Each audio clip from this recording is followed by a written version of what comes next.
Well, hey guys, this is Dr. Drake 63 and friend, as you can see. Today, I'm going to talk a little bit about a new hunting rifle I picked up. If you watch my channel, you know that I've got some of the classics. This top one is a John Browning design. It's the Remington Model 81. This was one of the first successful commercial hunting semi-auto loaders, and as you can see by this big thick barrel, it works on a reciprocating barrel type of scenario where the barrel goes back and loads the next round. And it's a cool looking gun. It functions well, shoots well, but it's certainly got a lot of weight and some limitations based on the design. Here you see the iconic pre-64 Winchester Model 70. And it doesn't fit the semi-auto world at all, other than I like showing off a classic hunting rifle. But one of the rifles I've always wanted to get is this guy right here.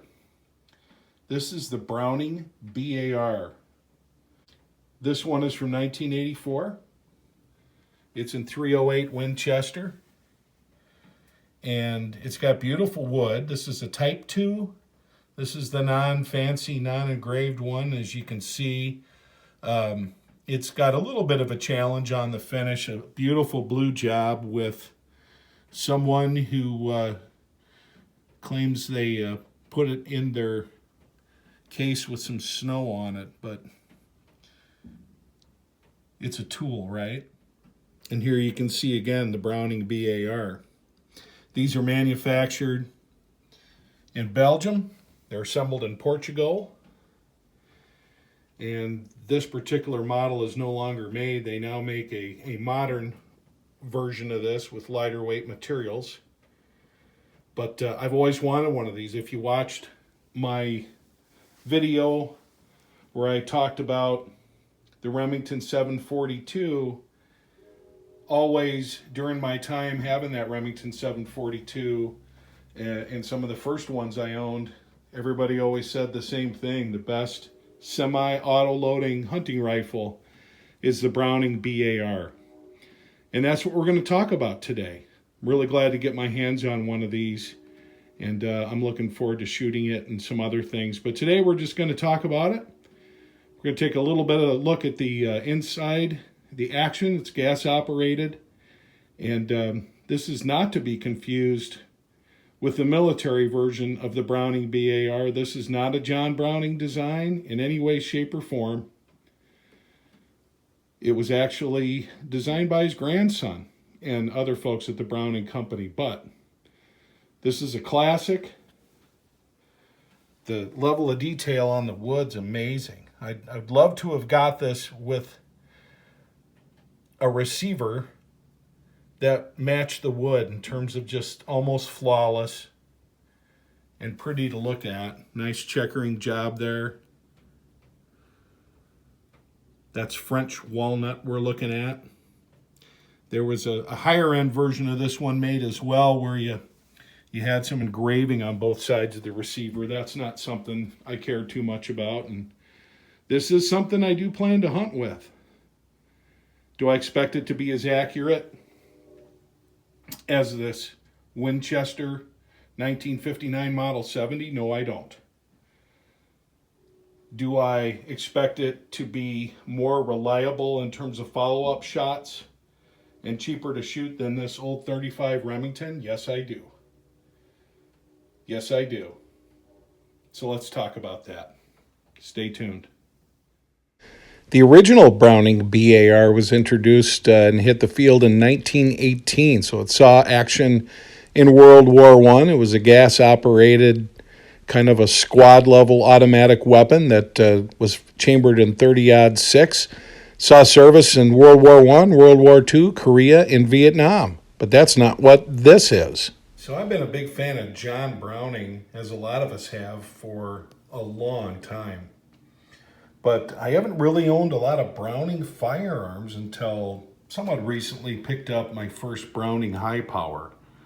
And this is a Belgian manufactured in Belgium, assembled from 1976. Love this gun. So really, other than another high power, this is the first Browning Company manufactured hunting rifle I've ever got. Always been more of a Remington and Winchester guy. But like I said, the Browning BAR has been something that is just simply known for excellence in manufacture.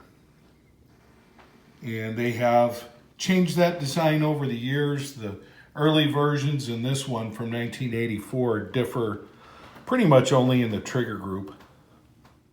This particular one is missing the front hood, which goes on there. I found out that is a part you can get. But I just really love the basic and simple look of the rifle. And it has nothing to do with John Browning, as mentioned earlier, other than the company that bears its name, and somebody from his lineage was involved in the design. But absolutely has nothing to do whatsoever with the military version.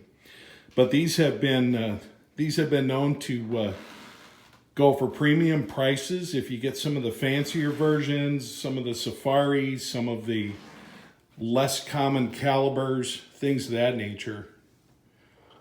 But I have to say that, and you know, these are both older versions. This one from 1976, so that's what, 44 years old today. This one is from 1984, so that puts it at 36 years old today. These are definitely older models, but I really can appreciate the time and the craftsmanship that goes into them. We're going to look inside this this BAR in a second. So just measuring this where the breech of the barrel goes into the receiver, you'll see that this is a 22-inch barrel as advertised. And these were available in some different barrel lengths. But this particular version in 308, 22 inches a barrel is plenty, without a doubt. You can see it's a shame. There's some blemishes on here that I'm going to carefully work on. A lot of rubbing with a cloth and some oil, as opposed to even going the route with steel wool at this point. It's not going to be perfect. I'm not going to get it reblued, but just imagine what this guy'd be worth if it had that flawless finish, like the barrel and like the stock and the foregrip did. But nice, handy little rifle. Weighs about 7.5 pounds, and that's a nice light weight for carry. And as you can see, I need to get some inserts, some plugs where the scope mounts were. It did come with a Vortex 3x9 scope and a nice set of mounts, but my plan is, at least originally, to shoot this as open sights, which I think is going to be a lot of fun. Okay, just to show you a couple things about this, and then we're going to take this front forearm stock off and show you how the gas operating system works. But this has, as you can see right here, a very nice Williams sight, and this basically is adjustable for both windage and elevation. This was what came with the gun.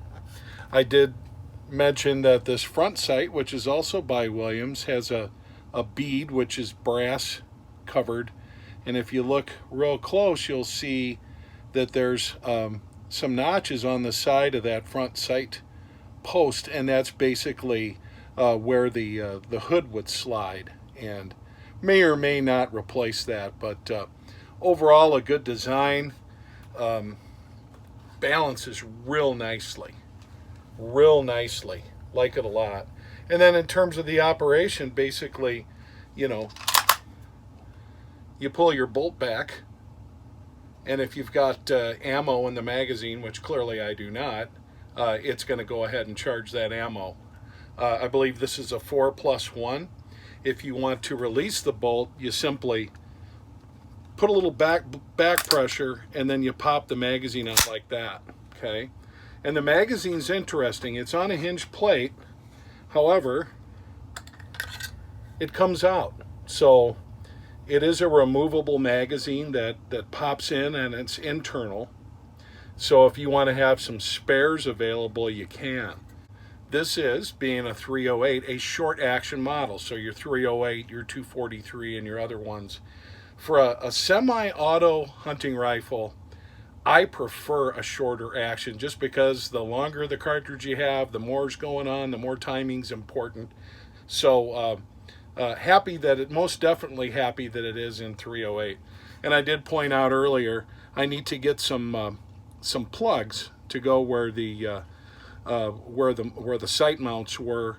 It'll function just fine without them, but I want to get those more than anything else, just for the purposes of keeping dirt out of the receiver and things like that. Let's take a look at the trigger pull while we're at it.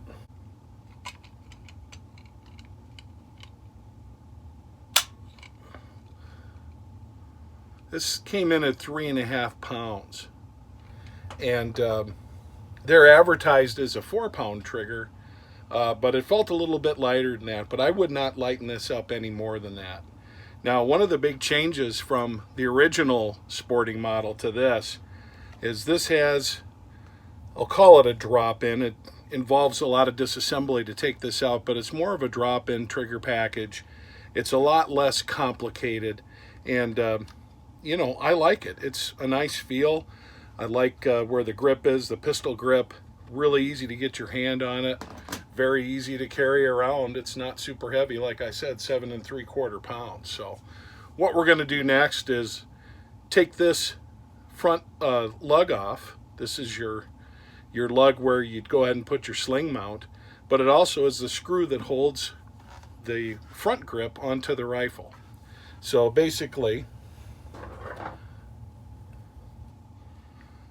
I'm going to use this wrench,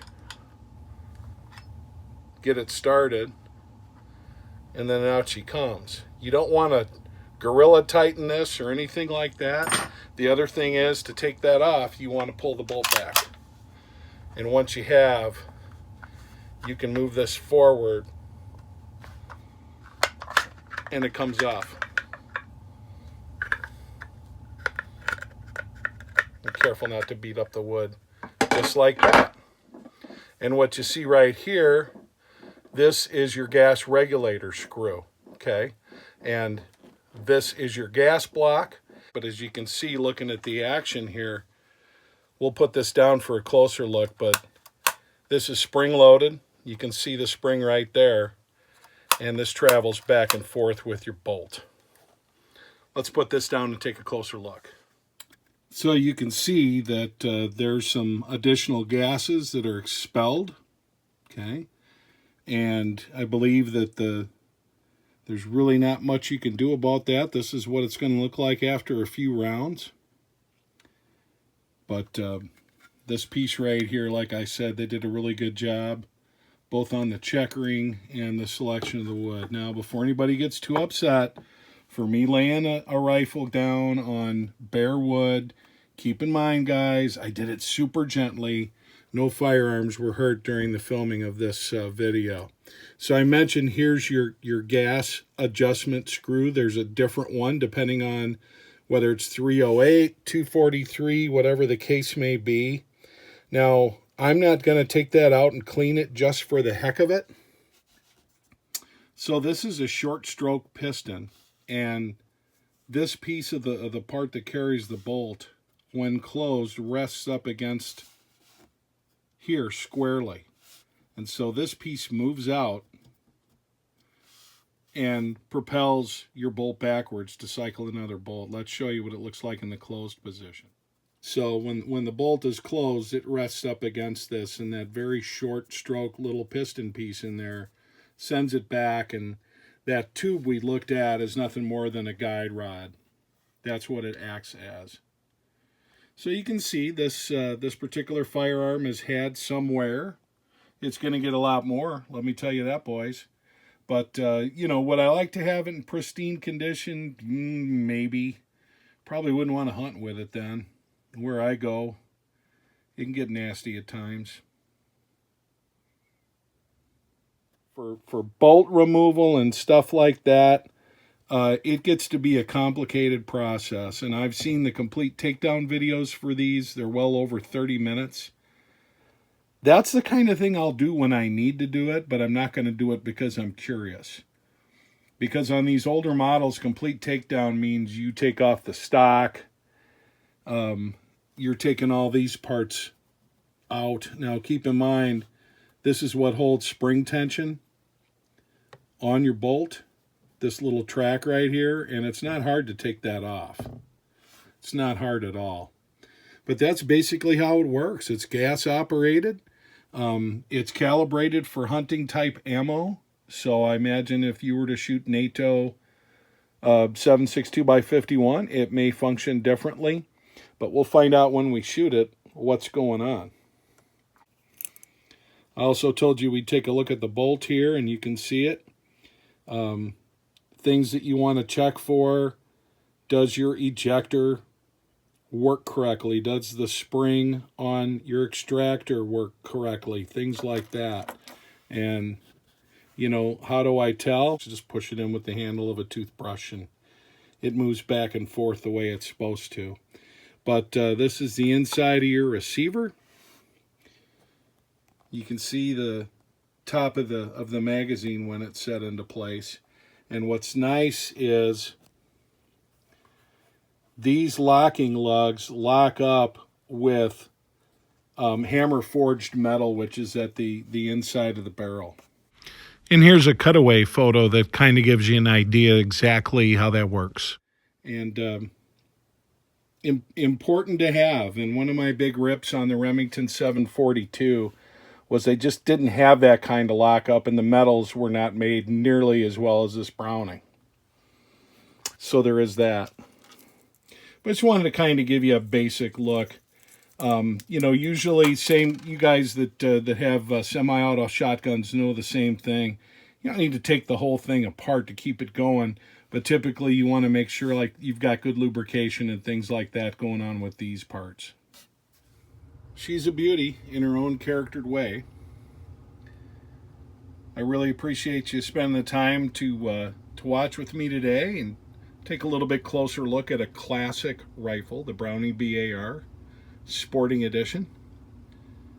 And we'll, of course, provide you some footage and some thoughts